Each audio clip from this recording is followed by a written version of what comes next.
What up, world? Back again. It is the Country Rap Report. Yours truly, Vic XL. I want to welcome everybody to the show. Thank you to all our first and last time Country Rap Report listeners, viewers. Whether you're it's your first time watching an episode, or whether you don't like it and be your last time. Thank you for participating and even watching and taking one moment to watch. I want to send special shout outs to my partners, Chief, to my partners, Spank. Definitely make sure you watch all upcoming episodes and previous episodes of the Country Rap Report. Make sure you catch up and be in the know because we are the number one genre when it comes to reporting. We are the number one media outlet when it comes to the genre and reporting on country rap. I said that wrong. Now, if you haven't already, make sure you subscribe to the channel. Make sure you hit that like button. Make sure you hit that notification bell. And make sure, if you're not watching the premiere, you're part of the replay gang. And make sure you get in those comments and let us know. All right, now, ladies and boys and girls, you know what we do right here on the Country Rap Report. We give you the best in this genre of country rap, whether it's through reactions, reviews, commentary, or what I'm about to do today, giving you dope interviews. So, ladies and boys and girls, welcome to the Country Rap Report, Mr. Bobby Chance. What's going on, my guy? What's good, fella? What's good? Good to be here. Man, the first thing I like to say, and I welcome all the guests to the platform the same way. I'm very humbled to have you here. I appreciate you giving me the opportunity to talk to you and get your story out to our community. Thank you. All right, man. Let's get to the nitty gritty. The first thing I gotta ask, because we've had an opportunity to review some of your music. We've played your music on the platforms. You make amazing music, but I want you to give your story in your own words. So the first question I like to ask: where is Bobby Chance from? I'm from Bay City, Michigan. That's right above the crack of the thumb. Basically, it's the same hometown where Madonna's from, where she was born at. Okay.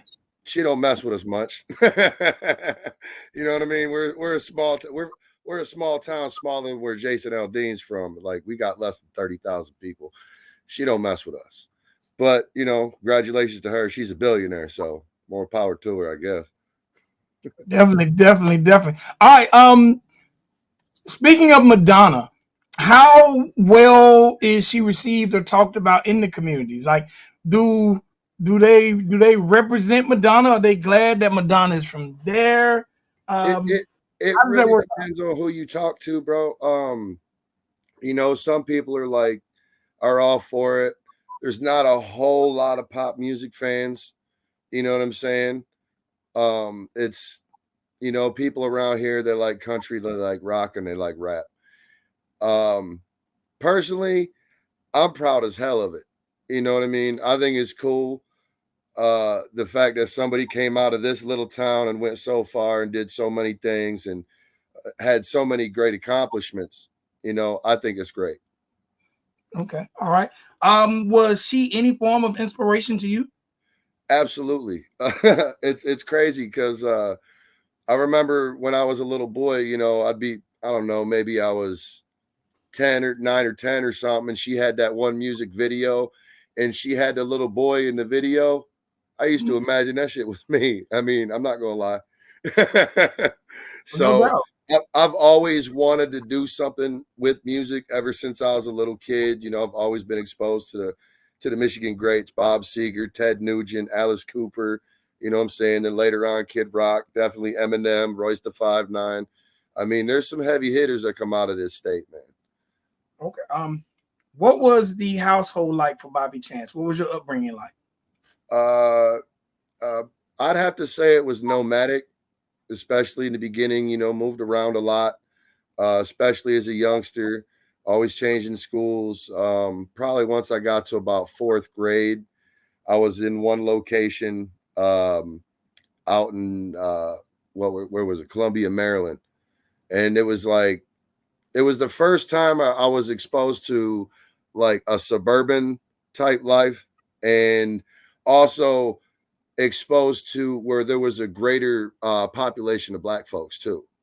You Okay. know, because like up until then, it was like all I went to school with was white kids and Mexican kids. So it was kind of like a culture change for me when I had made that move out there to the East Coast. Okay. Uh, How well did huh? how well did you adapt to that move though? You know, being around different cultures. It was a culture shock because I went out there like my first exposure to hip hop was like what I was seeing on MTV, so it was early stuff like MC Hammer and Vanilla Ice. And I thought that shit was cool. And by the time I got out there to the East Coast, they're like, no, that is not what's happening. Right, No, like it was all go out there. You know what I mean? Let's see who was I can't even DJ Cool and like the people from the early days of the early 90s and stuff that was starting to come around. So that's what was in when I got, but I mean I was in fourth grade. What the hell do we know? right, you right, know right. Um, when did you fall in love with hip hop, the culture, and when did you want to become a part of the culture? um man, I mean probably the first taste I ever got of it was like going back to like the Run DMC and Aerosmith joint, the Walk This Way, and fell in love with Warren G and Snoop and Dre. Like I was a little too young for NWA and whatnot, but like I was definitely still exposed to them. I had an older stepbrother. So like round around, late elementary school, middle school, was a big Bone Thugs fan, hardcore.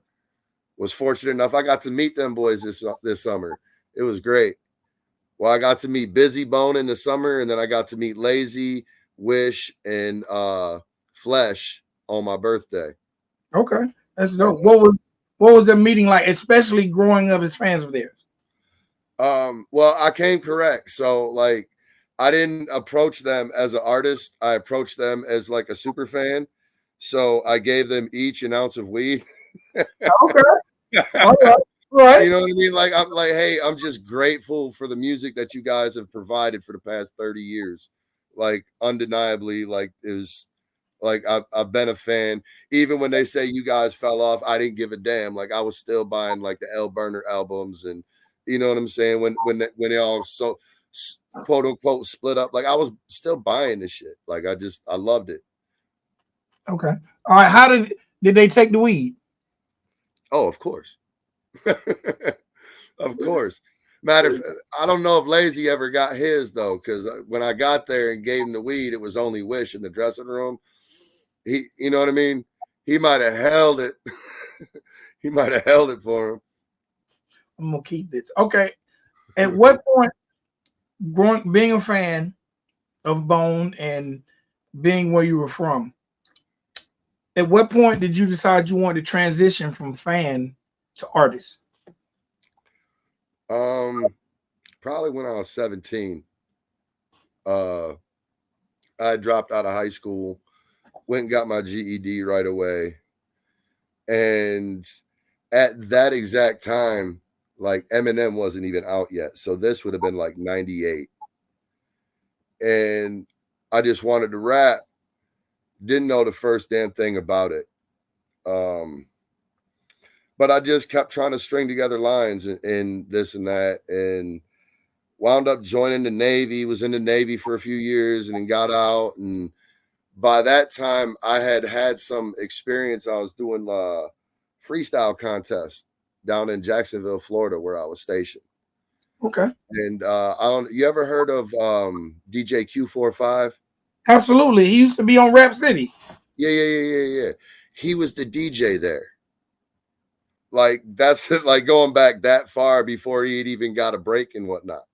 You Mhm. know what I mean? Like he was down in Jacksonville doing his thing, and he used to host the Freestyle Fridays, and I'd go down there and do my best, But I wasn't the greatest. I could string together some rhymes and stuff like that, and then I got out of the service and moved back up to made my way back up to Bay City, and I had friends that were doing it, and I was like, I want to do that too, and so we kind of formed a clique and started rapping together, and just kind of learned off each other. you know, structure wise, how to write a song, what a hook was, bridge, um, and just try to compete with each other. And then eventually that fell apart and we all went our separate ways. And the whole country rap thing started for me. I wrote this song called Campfire. Okay. And it had this real, like, you know, easy melody strum or rhythm strum. And for the beat, I had the guy's sister sing on the chorus. I wrote the chorus, I wrote the whole song. And she did such an amazing job singing the chorus. It was like, wow, this is actually a good song. And it started kind of like people kind of like nudging me, yeah, maybe you should go this route. You know what I mean? And then I joined the union, got into the trade, and I kind of gave up on music until I got through my apprenticeship as a sheet metal worker. Okay. Then once All I did, then once I got through my apprenticeship, that was when I wrote the song 610s and did the video for that. right. Okay. Let's go back a little bit. Okay. Um, what experiences or what did you learn from those freestyling days Oh, that you carry on to this day? probably just getting over being in front of people and letting them hear you. Like that's a big hurdle, you know, you know, for somebody that it's that's like one of the first hurdles you got to be able to get over is that feeling of embarrassment and you know just and then once you know that you have something and you finally get the people hooked in, you see them bobbing their head and you know got their hands in the air and shit, that it makes it a lot easier to be out there, you know. Right. But just being able to take that first step to get that experience to just be in front of people rapping with a mic in your hand and giving it all you got, you know. Um, so the rap game has changed a lot from then to now. So when you was in those freestyle contests, were you seeing a lot of Caucasian MCs before? And because this is definitely before you was introduced. No, it was like Eminem, Bubba Sparks had just come out. Um, Kid Rock was kind of like getting credit for being sort of a rapper. Um, I was 100% giving Mike Shinoda credit for being a rapper, you know, from Lincoln Park. Mhm. Like that was my guy. Like I was like, damn, how come nobody's paying it, giving him like his shit's tight, He was you know? dope. Yeah, like he came out with that reanimation. I was like, oh fuck. Like, how come Eminem don't want to do something with him? Right. But I mean, you know, it is what it is. Uh so there weren't too many. There definitely wasn't any going up trying to do the freestyle Friday thing like back. So this would have been like 2000, 2001, 2002, maybe. You know what I'm saying? Around that era. Um, yeah, there wasn't nobody doing it. So just the fact that I was going up doing it, it was great because I was like, I was pulling chicks with it. Okay. You know what I mean? I was a single dude, and it's like, oh, this guy's got swag. Okay, cool. Like, let's, yeah, it Okay. worked out in my favor quite a few times. Okay. Um. So when did you make that move from Florida back to Michigan? It probably would have been like late 2002, I want to say, and like I wound up going back up to where my mom was at on the East Coast in Maryland for a little bit, and then eventually getting back up to Michigan. I got to Flint. I was there for about like 8 months, and then finally got back up to Bay City, and that's kind of where I linked up with the people that you know, most of them that I mess with today. Okay. All right. Now you say you recorded a song. You said Campfire, Campground. What was the name of the Campfire. song? Yeah. Campfire. At that, when you made that song, had you already been introduced to the genre of country rap, or you was just experimenting? Um, back then, about the closest I heard of it was like Lil White and like Jelly Roll stuff. Mm-hmm. And I gotta be dead honest, like back in them days, I could have cared less about Southern rap music. You know what I mean? Like it was all about like, wait a minute, I'm because at the time, like when I was exposed to it, I was in the Navy. And I'm like, well, wait a minute. I'm not a Floridian, even though I'm down here. Right. You know what I'm saying? I'm a Michigander, so like I'm gonna rep my Midwest shit. You know, Eminem, Royce, Bone, Crucial Conflict, Do or Die. Like those are my guys. Esham, you know, ICP even. Like that was what I wanted to be proud of, just the same as everybody out of New York was so proud of, you know, Wu and Nas and Jigga and you know what I mean? Like all it was just about, and that was the culture in the Navy. Like it was like, you know, you were recognized by what region you were from. You know what I'm saying? So you had to bring that culture with you. Yep. I can definitely I can see that. Um, so with that record though, Yeah. like was it the sound of the production that made you Yeah. go that route? It was Yeah. the production that kind of took you in that route. Yep. Yep. And it was such a easy, it was such a simple loop. Didn't really have many changes. So it was, you know, I mean, that's how they did beats back in the day. You know, they would just loop some stuff, throw the drums in, and then 2-track it down. Boom, there's your beat, rap on this. And so I did it. And the girl was so amazing on the song that she wound up making the song completely. And then just the fact that it had me rapping on it, it was like, oh, this is even, it's fun now. You know what I'm saying? And it just felt like something I was like that you would want to listen to while you was sitting around a campfire. You know, it's not loud and aggressive. It's just laid back and chill, you know, like you're passing around a mason jar or you're passing around a joint or a blunt. You know, that was just the vibe of it. So All right. Did had you had those type of experiences in the Midwest though? Because like a lot of time when people like for me, okay, okay. when I think of Chicago, I'm gonna think of O Block or Common, or you know what I'm saying. But I have my godson went to college and moved to Chicago, and man, there's a area in Chicago that looks country as hell. Like I done been to pumpkin patches in Chicago. Um, It is in the great state of Illinois. I mean, it's a whole state surrounding Chicago. Man, right. I had to tell a dude this in the Navy. He was from Detroit. And he was like, "Man, I heard some chick ask him as she was walking past him in the hallway, and she goes, 'What state you from?' And he goes, 'I'm from Detroit.' And I said, 'Bro,' she said, 'What state are you from?' There's a whole state around Detroit. Are you aware of this?" You know, it was funny. You had to be there, but yeah, a lot of people forget there's a whole state around the big city that's country as fuck. I think because a lot of times we generalize things when it comes to music. We view like a lot of people think ATL, so they think ATL is just fast moving. It's not any suburban or rural areas in Georgia, but it's not all Magic City and the varsity. You know what I'm saying? So it's rural areas everywhere. That was one of the first things that I had to grasp when it comes to the culture of country rap. Just because a person's from California, that doesn't mean they don't have country rap vibes or country Yeah, living. man. As soon as you step outside of that county line, you know what I mean.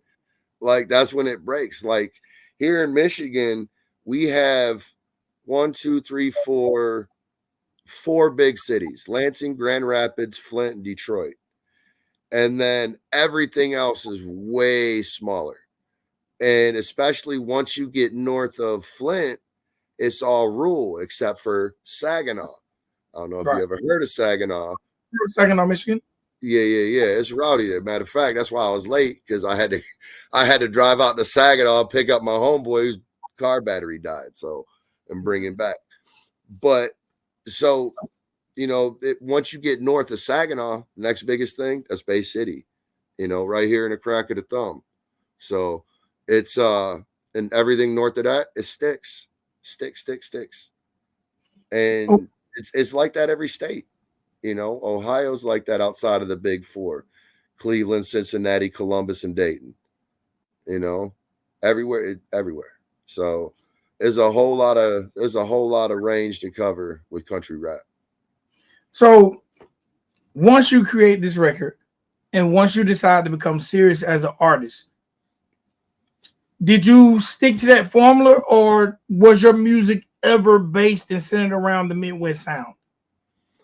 Um, I've always valued the fact that artists from Michigan are really about their pen. You know what I mean? And I've always taken that to heart. Like, you better come correct. It don't matter what beat you're rapping on, come correct. You know what I'm saying? Say something worth hearing, and that'll take care of it. And that's just how I look at it. As far as me gravitating for country rap, um, I wound up doing a second song. And the second song that I did was Six Tens. And that was about the trade that the skilled trade that I had got into in the union, being a sheet metal worker.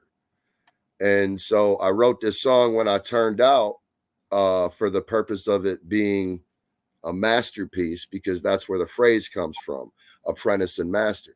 Apprentice goes to turn out, he submits a masterpiece to his master for grading. If he passes, the master grants him his tools and sends him out into the world as a journeyman. So I kind of took that respect of it and wrote a song about the trade that I was planning on having to take care of me the rest of my life. Okay. So I wrote this song. Everybody kept pushing me to do a video for it. So I did a video for it, wrote the treatment, did the video, put it out. Somebody said I should enter this contest.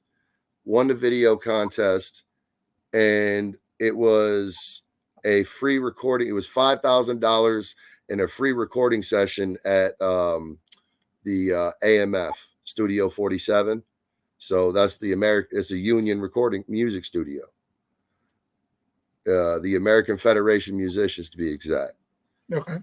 And so I didn't win the trip, just won the money in the session. So I had to get out there. So I petitioned my local to see if they would sponsor the trip, and they did. They voted on it. It passed unanimously.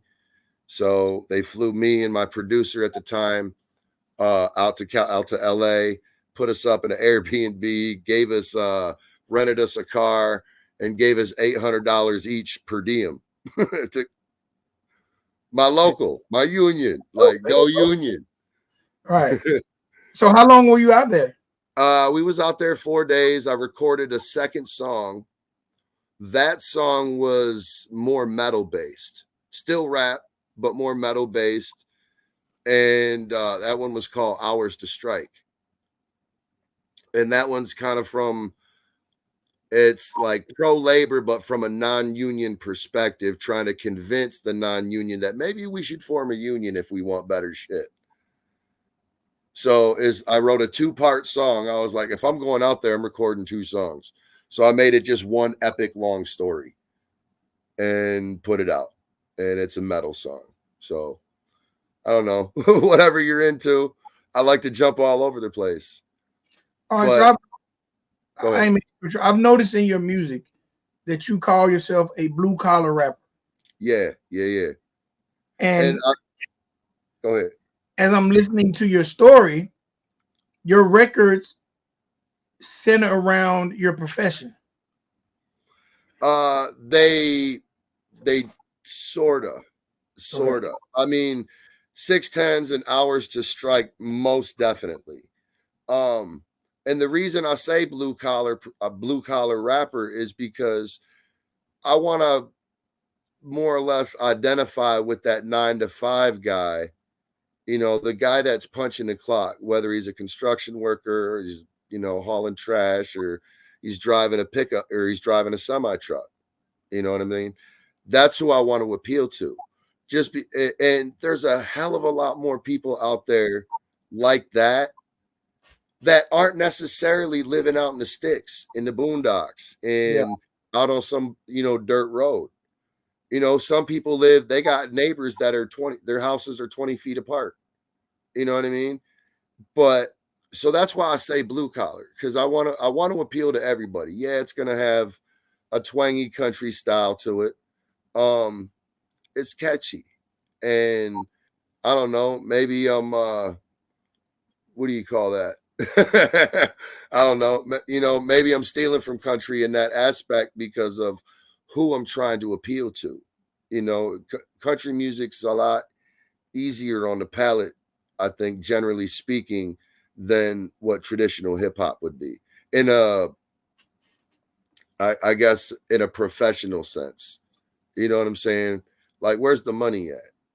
Right. There's 3,000 radio stations in this country. 2,500 of them play country. You know, And that's for a reason. yeah. So it's Because like if I'm gonna go for where the money's at, and I want to try to appeal to the most people, I want to try to make my music as palatable as possible. I want to make it fun. I want to make it enjoyable. I still want to do fun things in my music. I'm not such a homely guy, but yeah, so you released the record. I want to move forward, and I like to yeah, bounce, but I don't want to forget things. You released the record uh in December called Two Shots, Drinking. mm, Tell me about that song, man. Tell me, this is a true story. Tell me yeah. about the song. Okay, so my cousin was murdered, basically. I mean, point blank. He was 32 years old.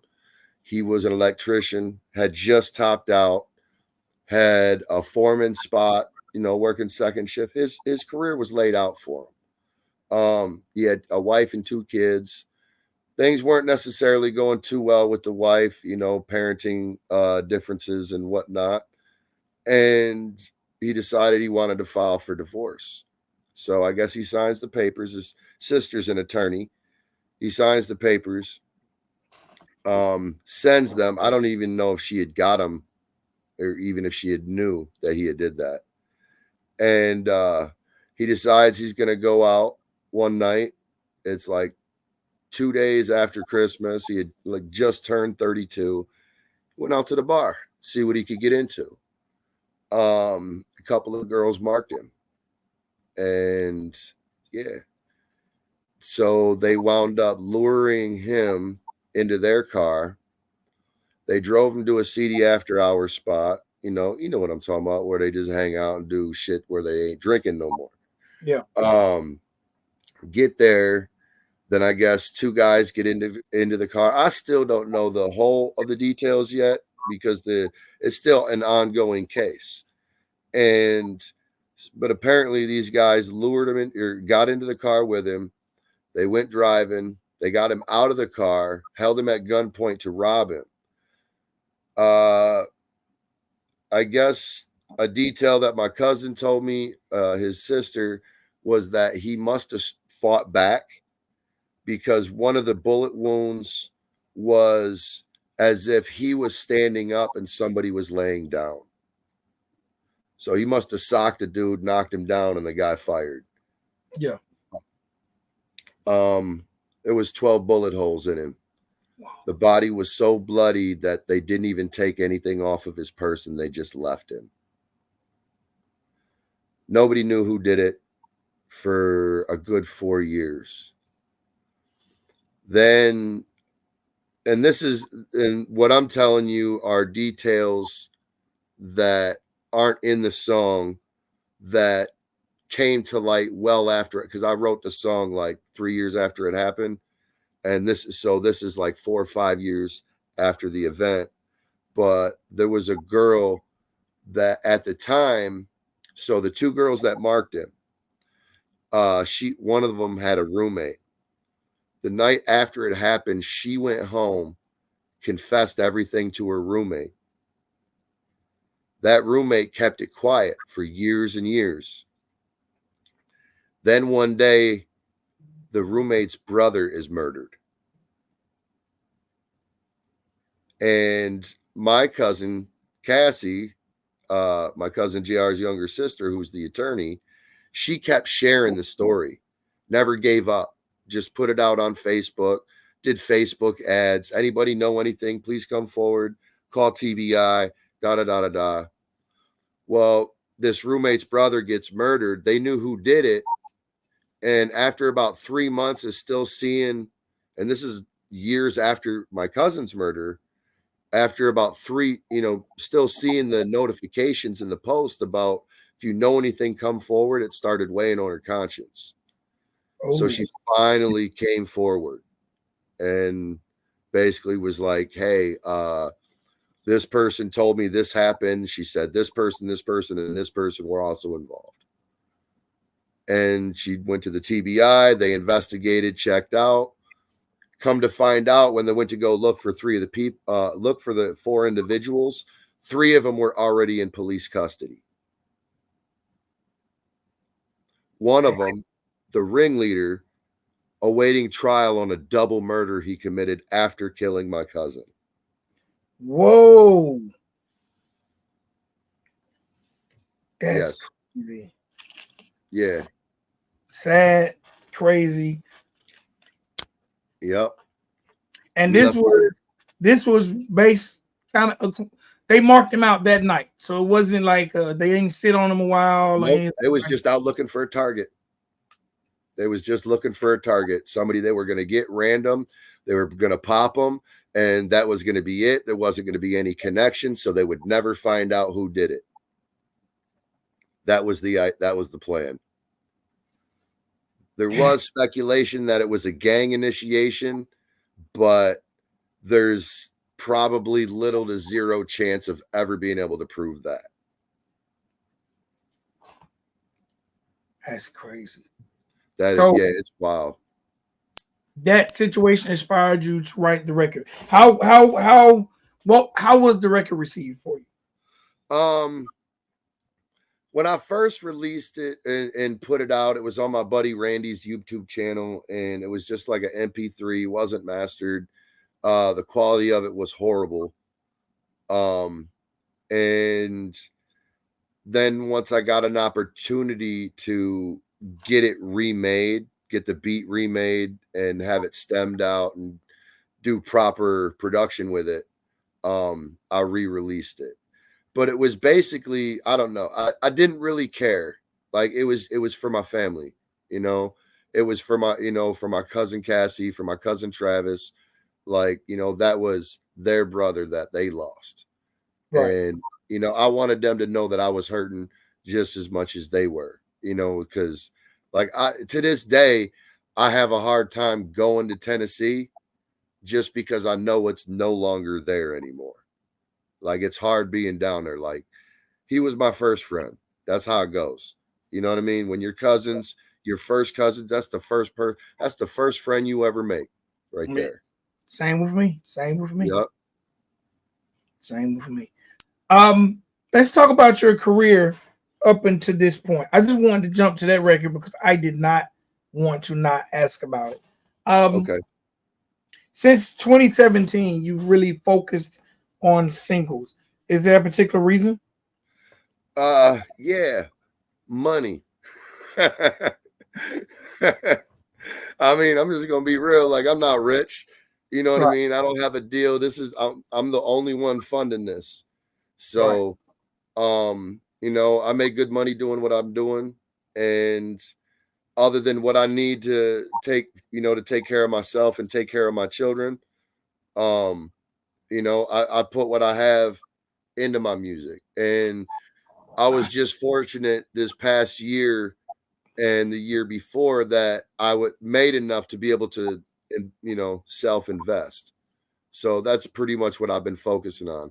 I was planning on dropping a whole album, and then I was kind of advised out of it by Bootleg and some other individuals. Those like, hey, just kind of feed them singles and build up a buzz. You don't want to drop a whole album because you don't have that big of a following yet, and you don't want to put out this whole big project and then have it do nothing and just crickets. So it said build up the following with the singles and, bring them in little by little, and then hit them with an EP or something, that people are going to grab onto.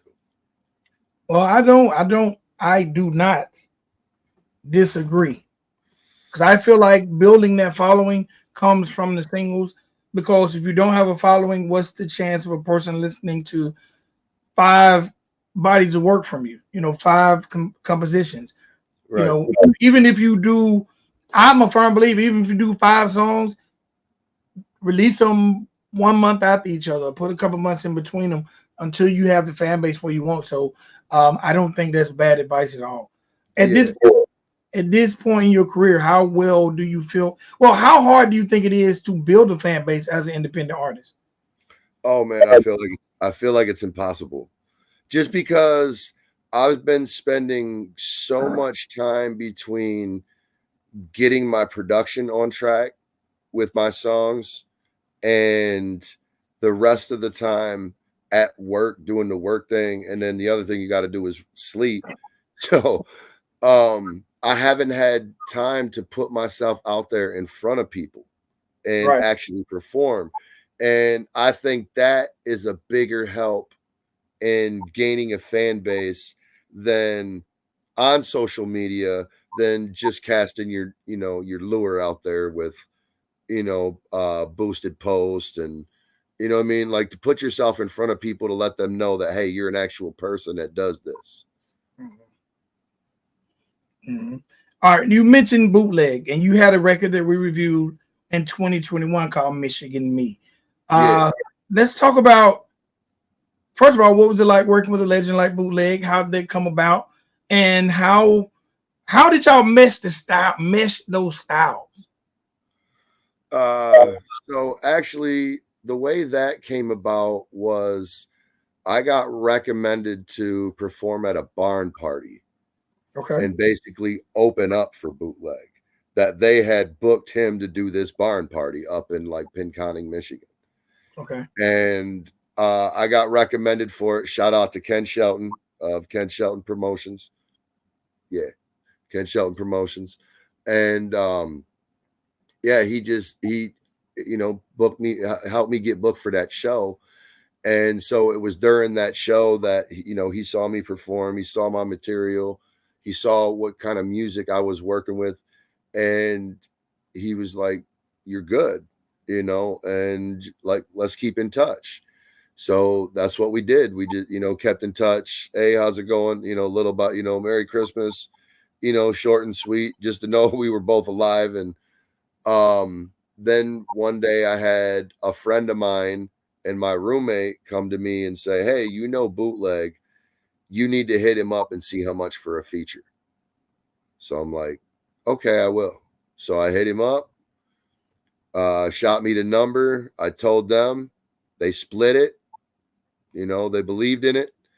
So, you know, I paid him and he came through and he was the most gracious individual. You know what I'm saying? Like he acted like he's like, I'm here working for you right now. Like, you know, like you paid, like I'm gonna give you the best of what Bootleg has to offer. And I'm like, okay.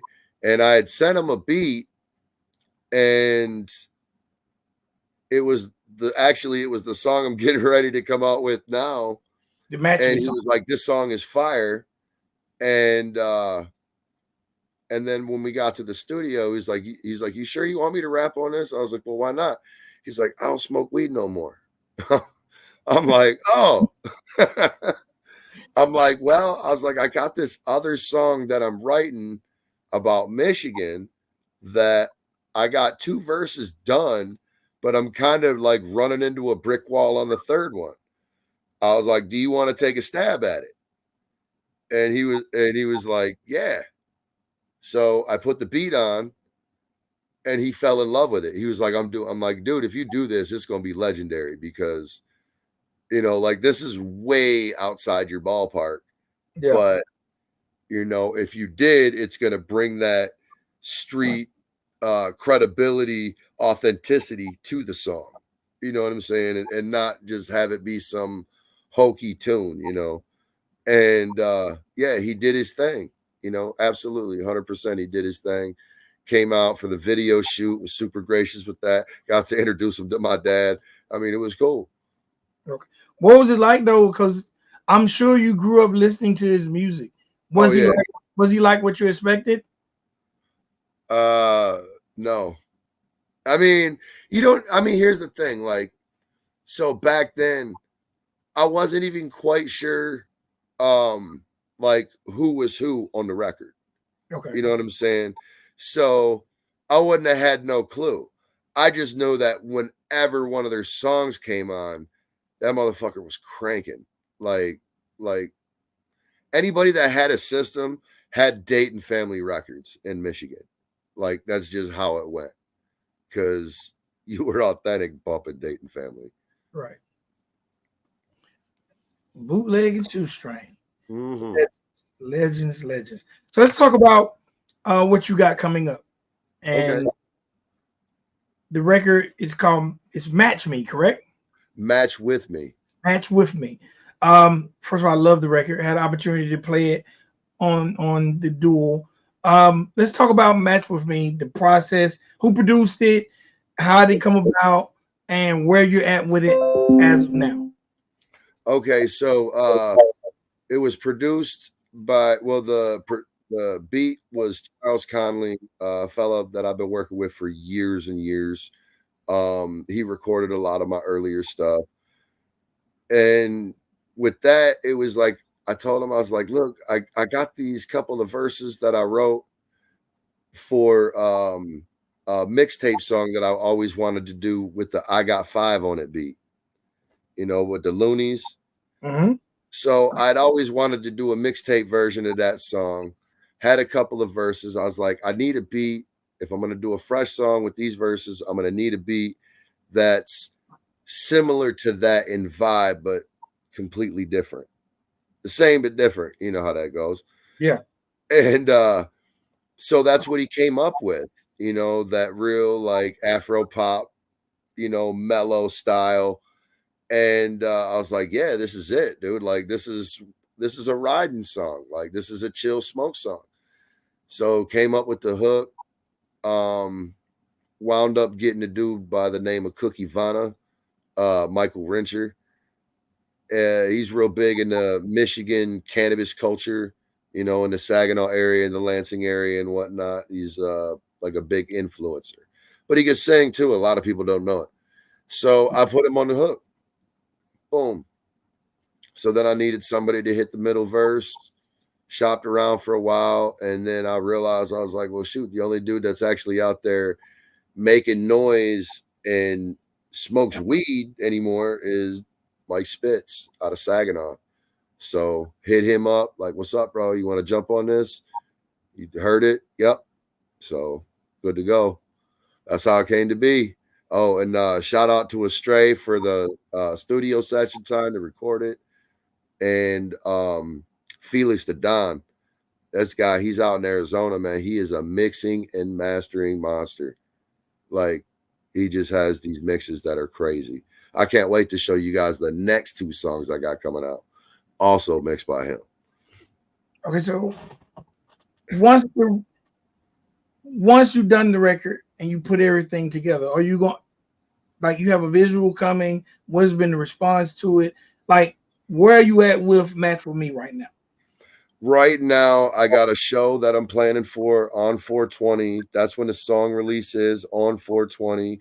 I've shot a lot of B-roll because we just had Cannabis Cup 2 Sundays or no, last Sunday.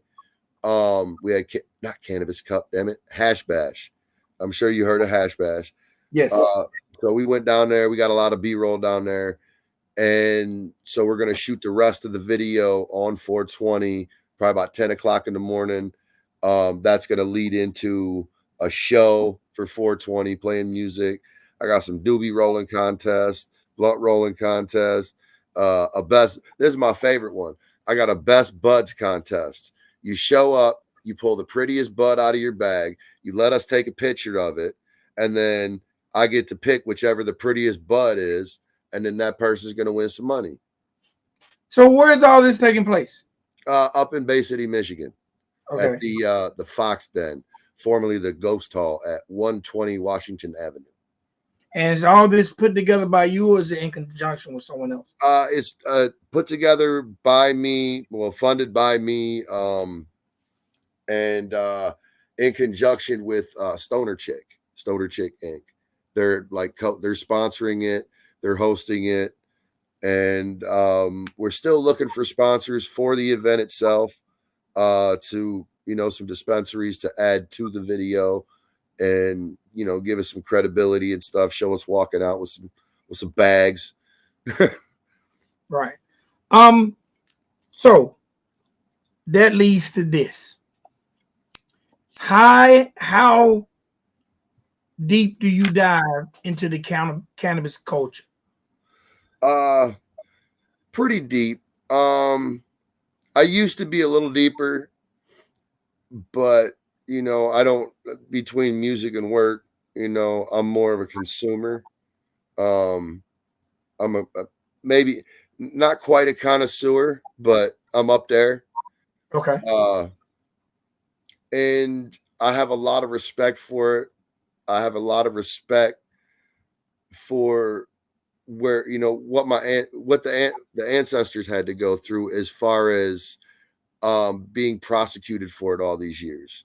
Like people like my dad, he used to tell me, his teacher would tell him, "You'll never see it legal in your lifetime." And now here we are in his lifetime, and he gets to see it. You Yeah. know, Yeah. and I think that's a great thing. I think we still have to go farther with it because you've got a lot of people that are in, we'll say, professional positions. Because that's, like I said, I'm a blue collar guy. I'm all about labor rights and pro labor. So, to see somebody that's in a professional position, oh, now you can't consume cannabis at all because XYZ. That's Right. not right. That's wrong. It's forcing people to live as second class citizens, I believe. It's a persecution of sorts. It's that thumb on the scale that employers get to use to automatically discredit you. You can't do this because you did this. No, that's bullshit. But I could go home and drink myself to death and it's perfectly okay with you. There's something not right with that. Joe Rogan said, if you lock somebody up for smoking a plant that helps them, you're the criminal. I don't disagree. I don't disagree. Um, how did you feel when Bootleg said he don't smoke anymore? Did Oh that man, it was like somebody popped my balloon. I'm like, are you fucking kidding me? No. And he's like, yeah, man, my heart. I get it. I get it. I get it. Um, at this point in your career, what has been the toughest battle? I know you mentioned money, but what's been the toughest battle for you at this point in your career? um, well, like I said, I think I could have came a lot farther earlier if I would have been set up with proper production right away. You know what I'm saying? If I could have had access to proper production right away, I think my music would have went a lot farther. Um, I did a mixtape, back when I was in my mid to late 20s, and put it out. It had like 12 songs on it. And like listening to, like going back listening to them, like I'm not ashamed of them at all as far as for what I did with my part on them lyrically and the concept wise for the songs. Mhm. Um the beats were good ideas. It was just like the production. That was it. So um that's been the biggest challenge. Because if you got shitty production, people don't even want to hear it. It don't matter what the song is. Like, period. Absolutely. Absolutely. At this point in your career, what has been the highest high for you? Going to California. As of yet, that was like, oh man, I feel like a star, you know, because I got to meet with the people out there at AMF. I got to meet with union representatives from my local, from my international. That when I go, I went out there and they received me, so that was great. Like they were, they all but roll out the red carpet, like, oh, you're a star. I'm like, man, I just wrote this song. They're like, yeah, but we all love it. That's dope, though. Yeah. Have you thought about doing any further dealings with your union, or maybe they might look into investing or partnering, or like, is I that mean, a possibility? well, the thing is that the union is a nonprofit organization. So as far as for like doing like a partner thing, like I don't know how that would necessarily work out. You know, there's a lot of red tape. They got to be everything's got to be upfront and forthright. And I'm not saying that there isn't a possibility to do something. Um, not at this time. I would like, I think it would be more lucrative if to take somebody of, let's say, my persona that I'm putting out, and like let the big three get a piece of me. Not I don't mean the rap big three. I mean the Michigan big three. Let me clarify that. Uh, I'm talking about Ford, Chrysler, and GM. You Right, know what I mean? I'd love to do car commercials for them or make jingles for them and get paid off it. right, Like it's all about the butter. right. Have you ever wrote anything geared in that lane? Uh yes and no. Um I I got to do a hook for Bootleg. That could have possibly been something that I think a car company would have wanted to pick up on, but it was actually for a different artist that I was doing it for. So Um, it's not out of the realm. I don't think it's out of the realm of my capability to be able to deliver something that they would be that they could find consumable. Okay, okay, okay. Before I let you go, before I let you go, I definitely want you to remind all the people. Well, I'm gonna come back to that Okay. because I can't. I don't let any artist leave this platform without talking about the internet and social media. Okay. Obviously, when you dropped your first project, your first single in 2017, the internet and social media wasn't what it is today. It's grew and progressed in 7 years. How Right. has the internet benefited you, or has it hindered you in your progression as an artist? It's benefited me. I just have failed to take full advantage of it. Okay. Like I said, Any particular reason? uh I don't know, other than I'm ADHD and I got a lot of irons in the fire and stuff. Like I said, dealing with work, dealing with my children. My son is autistic, so that brings its own struggles with it. So it's hard to be able to stay up on top of the social media game and keep people engaged, especially when I've spent so much time not putting out content and just trying to get it to sound consumable. Right. Okay.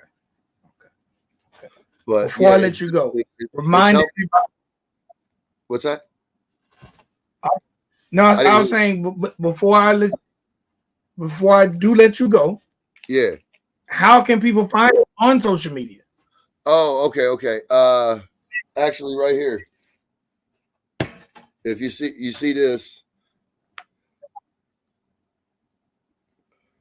that's my QR code.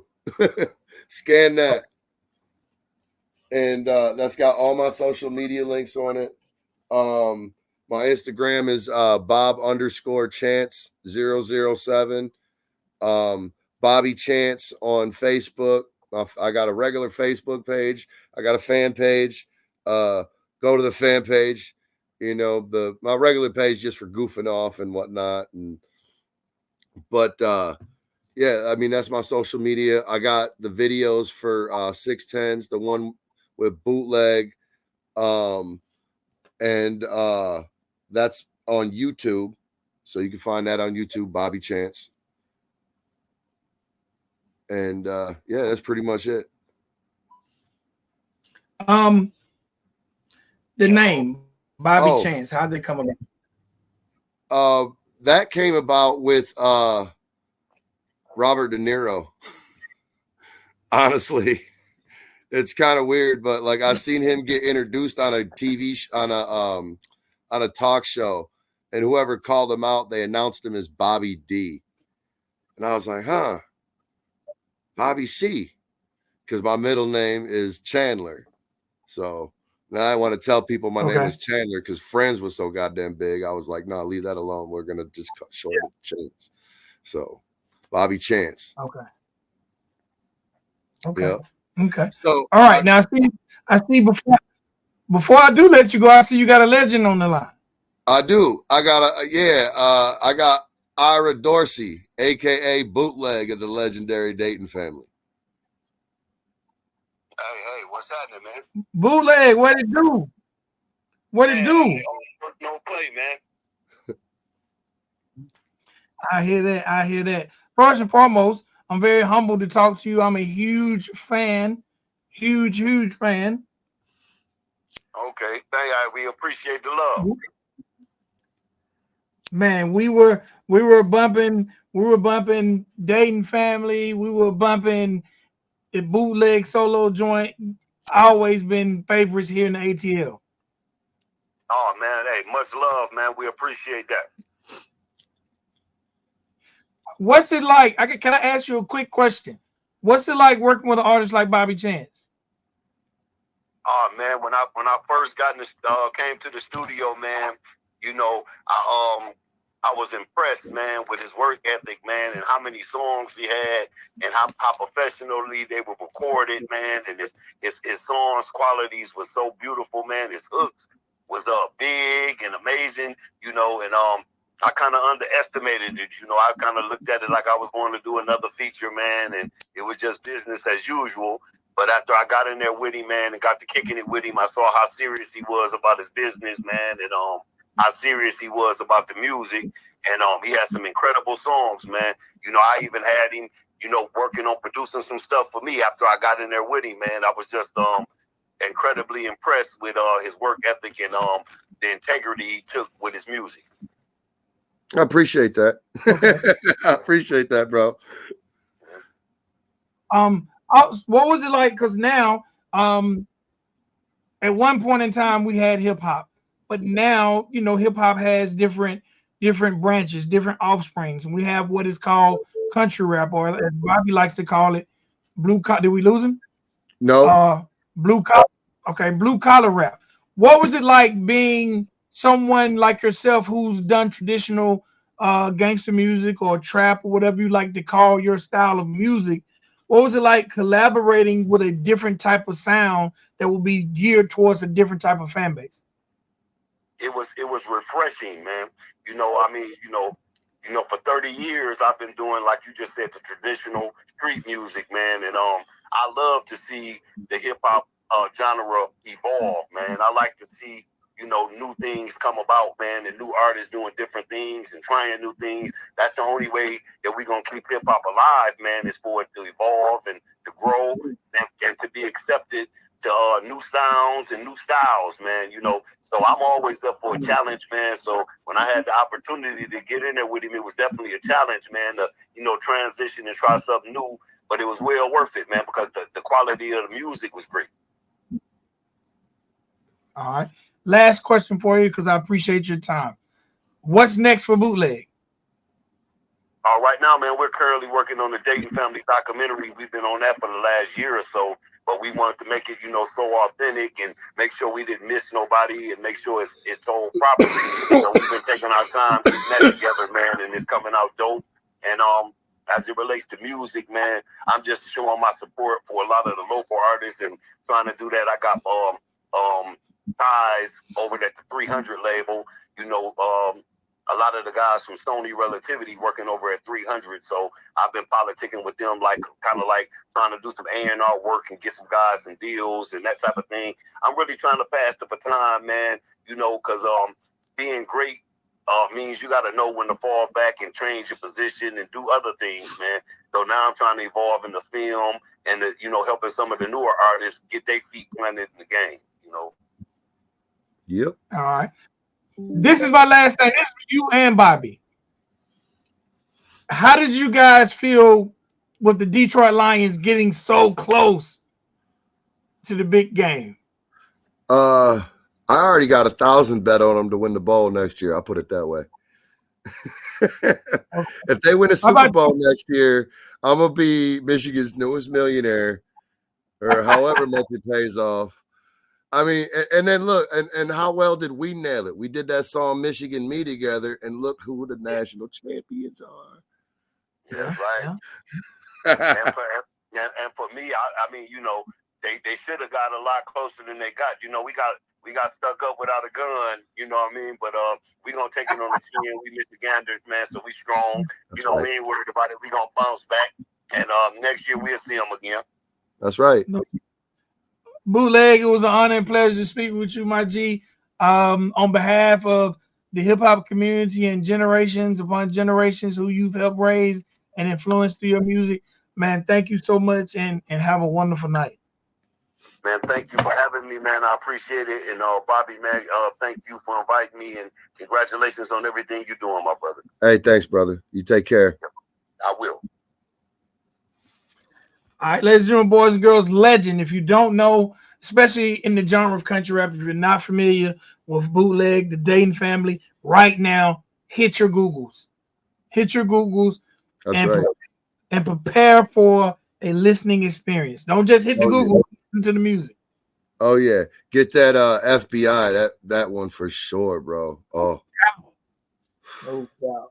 All right, Bobby, again, before we leave, let them know 420, everything you got going on. That's right. 420, 2024.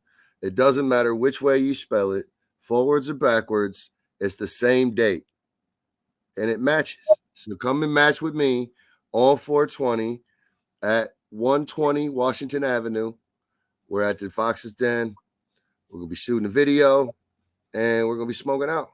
So come kick it with us. Oh, and the song comes out on all platforms.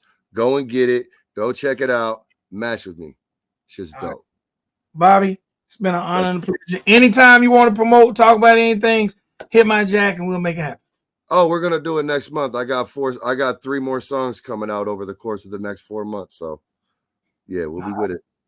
All right, my G. Appreciate it. All right, thank you very much.